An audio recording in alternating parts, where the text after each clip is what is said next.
ദൈവത്തിന് സ്തുതി. ആദ്യം മുതലേ സഭയെ നയിച്ചതും നയിക്കുന്നതും പരിശുദ്ധാത്മാവാണ്.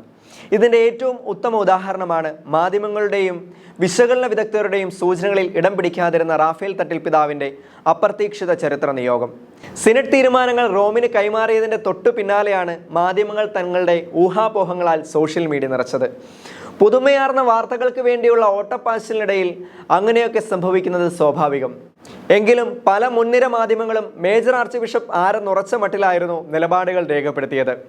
സഭയെന്നത് സകല മാധ്യമങ്ങളും കരുതുന്നതിലും ഒരുപാട് മേലെയാണെന്ന് ദൈവവും കാലവും ഒരിക്കൽ കൂടി തെളിയിച്ചു. റാഫേൽ തട്ടിൽ പിതാവിൻ്റെ ചരിത്രം ഇങ്ങനെയാണ്. തൃശൂർ അതിരൂപതയിൽ വ്യാകുല മാതാവിൻ്റെ ബസിലിക്ക ഇടവകയിൽ തട്ടിൽ കുടുംബത്തെ യൗസേപ്പ് ത്രേസ്യ ദമ്പതികളുടെ 10 മക്കളിൽ ഏറ്റവും ഇളയവനായി 1956 ഏപ്രിൽ 21 മാർ റാഫേൽ തട്ടിലിൻ്റെ ജനനം. സ്കൂൾ വിദ്യാഭ്യാസത്തിന് ശേഷം തൃശൂർ അതിരൂപതയുടെ തോപ്പ് സെന്റ് മേരീസ് മൈനർ സെമിനാരിയിൽ വൈദിക പഠനത്തിനായി ചേർന്നു. വടവാതൂർ സെന്റ് മേരീസ് അപ്പസ്തോലിക് സെമിനാരിയിൽ തത്വശാസ്ത്ര ദൈവശാസ്ത്ര പഠനം പൂർത്തിയാക്കിയ അദ്ദേഹം മാർ ജോസഫ് കുണ്ടുകുളം പിതാവിൽ നിന്ന് 1980 ഡിസംബർ 21 പൗരോഹിത്യം സ്വീകരിച്ച് ദൈവത്തിൻ്റെ പ്രതിപുരുഷനായി. ശേഷം അറനാട്ടുകര സെന്റ് തോമസ് പള്ളിയിൽ അസിസ്റ്റന്റ് വികാരി, മൈനർ സെമിനാരിയിൽ ഫാദർ പ്രീഫെക്ട് അസിസ്റ്റന്റ് പ്രോക്യുലേറ്റർ എന്നീ നിലകളിൽ സേവനമനുഷ്ഠിച്ചു.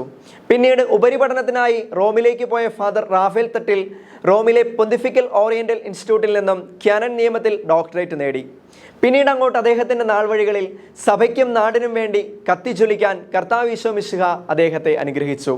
തൃശൂർ രൂപതയിൽ വൈസ് ചാൻസലർ, ജുഡീഷ്യൽ വികാരി, ജഡ്ജി, സിൻസെല്യൂസ്, പ്രോട്ടോ സിൻസെല്യൂസ്, DBCLCയുടെയും വിശ്വാസ പരിശീലന വിഭാഗത്തിൻ്റെയും ഡയറക്ടർ, തൃശൂർ മേരിമാതാ സെമിനാരിയുടെ പ്രഥമ റെക്ടർ തുടങ്ങിയ നിലകളിൽ തൻ്റെ വിശ്വസ്ത സേവനങ്ങൾക്ക് ശേഷം 2010 ഏപ്രിൽ മാസം 10 തൃശൂർ അതിരൂപതയുടെ സഹായമെത്രാനായും ബ്രൂണി രൂപതയുടെ സ്ഥാനിക മെത്രാനായും തട്ടില്ലച്ചൻ നിയമിക്കപ്പെട്ടു. 2014 സീറോ മലബാർ സഭയുടെ അധികാര പരിധിയുടെ പുറത്തുള്ള വിശ്വാസികളുടെ അപ്പസ്തോലിക് വിസിറ്റേറ്റർ എന്ന സ്ഥാനം അലങ്കരിച്ചു. 2017 ഒക്ടോബർ 10 പരിശുദ്ധ പിതാവ് ഫ്രാൻസിസ് പാപ്പ തട്ടിൽ പിതാവിനെ ശംഷാബാദ് രൂപതയുടെ പ്രഥമ മെത്രാനായി നിയമിച്ചു.